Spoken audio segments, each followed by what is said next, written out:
Tell me one thing in your life that is great that came as a result of being comfortable. Most of us aren't defeated in one decisive battle. We are defeated one tiny, seemingly insignificant surrender at a time that chips away at who we should really be. It isn't that you wake up one day, decide, that's it, I'm going to be weak. No.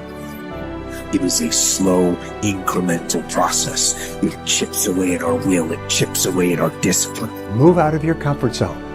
It's the courage to move into your zone of discomfort where you feel awkward and clumsy and sometimes alone. The comfort zone is one of the greatest enemies of human potential and of your potential. The people that are really successful, they're not looking for comfort. They're looking for excitement. They're looking for potential. Give up this old idea, I just want to be comfortable. Quit lying to yourself.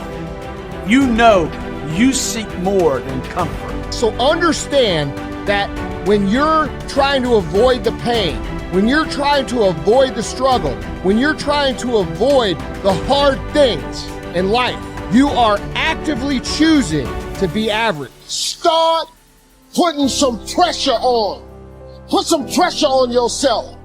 Get out here and get about it. Once you figure out that you're in a race amongst billions of people that live in this world, you're in a race by yourself. You have a purpose, and it's your purpose, not everybody else's purpose. It is your purpose and only your purpose, and it's your race. That means you are persistently bigger than your excuses.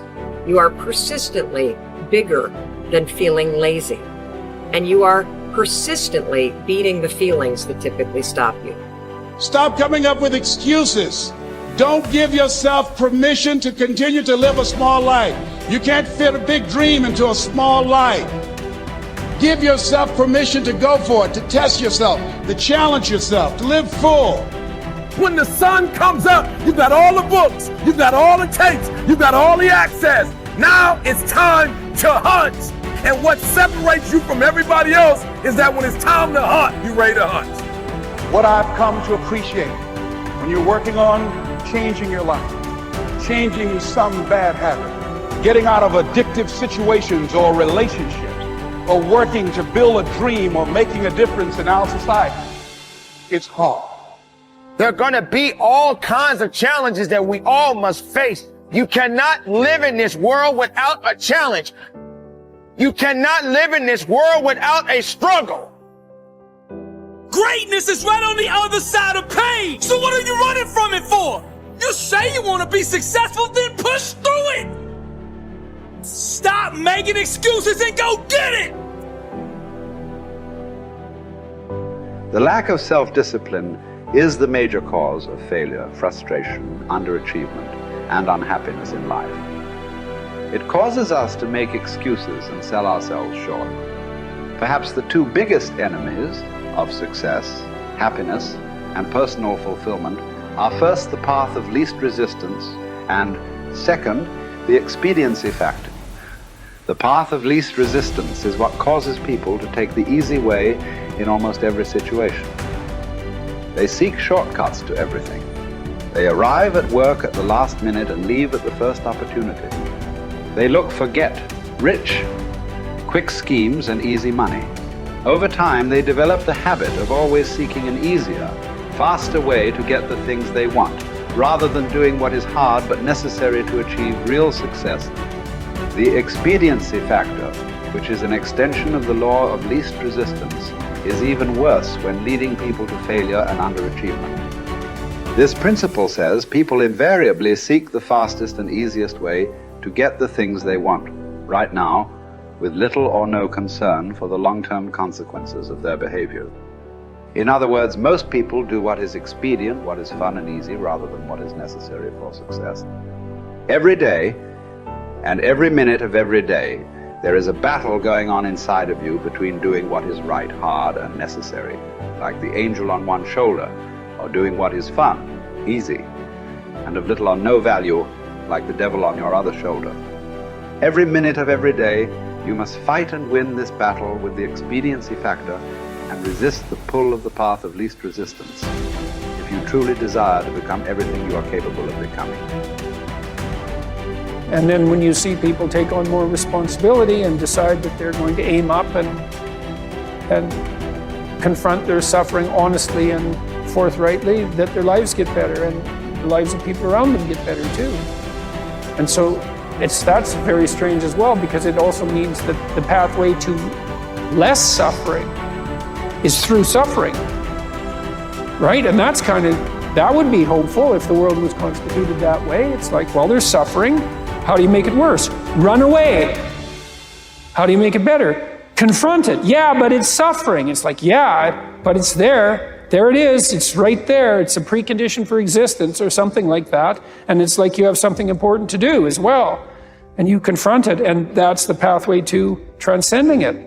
We need to figure out, like, now, today, what is, the best way to live your life? What is there's got to be ways you can be putting forward the most positive energy. I mean, we know objectively what's causing pollution. We know objectively what's causing birth defects, and we're taking in too much chemicals and not enough vitamins. We know objectively all this stuff.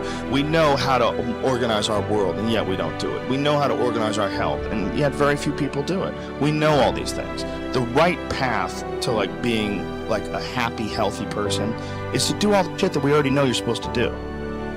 Take care of your body, take care of your health, take care of your mind, your stress, meditate, be kind to people. We all know that. I mean, you ask anybody, they know how to get by and to be the most evolved version of you that you can be. I mean, it's not like a magical checklist. If you talk to people about it, you said, okay, here you got a person, you want to improve them, what are the things you're going to do to them? Okay, well, if I was a life coach, the first thing I would say is this guy's got to get on a diet that makes him healthy. I don't mean a diet just to lose weight. I mean just healthy foods in your body, many, many vegetables. Start working out your body and get a better sense of how this machine feels when it's moving, it's flowing better, there's less tension in it, your mind feels relaxed and you enjoy every single moment of the day better. Step 1, everybody knows that step, right? What's step 2? Be cool to people. Be nice to as many people as you can. Smile at as many people as you can. Have them smile back at you. Tip well when you go to restaurants. Just do the most you can. Be as nice as you can and just still manage to not have people walk all over you. Just get through this life as nice as you can. The average human is capable of unbelievable improvement. That's the thing that's my superpower. I don't think I'm special. I just realized in looking at the science that humans actually are capable of this incredible amount of change. It is the strategy that our species took to be able to pass knowledge on through culture rather than having to have everything be instincts. And in having that layer where we can drink in the culture and read books and learn from other people, and even now we're all learning from things that people thought thousands of years ago and wrote down. It's insane. It travels through you, and all of that wisdom stored in culture, so that as your parents are teaching you things, they're actually encapsulating a ton of the wisdom that is endured, whether it's endured from religion or books or whatever. You're bathed in a culture that is giving you all of this incredible information. And so recognizing how powerful and potent that is incredibly meaningful. But you have to understand that you have to allow yourself to believe that you can learn from that culture in the same way that everybody else can. And that's what you're designed to do. Now, for me, that completely gave me the confidence, and I put confidence in air quotes because it's not like I believe something specific about myself. I just believed that the human animal is capable of this extraordinary change. And so now I just needed to point myself in that direction. Now, this is the key. Once I realized that I could get better at anything, it dawned on me that how I spend my time is a spiritual consideration. And I didn't want to die with potential that I failed to turn into skill set. That to me, that speaks to me. How much of my potential can I actually turn into skill set and get good at this stuff and push and grow and improve? That to me is just this incredibly intoxicating thing. So for me, the discipline, the confidence, all of that comes from recognizing the human animal. Nothing special about me. The human animal is capable of extraordinary change. I'm going to have to put time and energy into doing it, but I'm capable of getting this change. Therefore, I can do anything I set my mind to. Therefore, it really matters what I choose to spend my time on. Therefore, I want to put structure and discipline in my life so that I can move forward on things that excite me, that matter to me, because I really can have this big crazy dream that I'm thinking of. So my discipline is really born of my desire to have that thing, coupled with my belief that I can actually get there. Desire and belief. Get those two things right, and the discipline will take care of itself.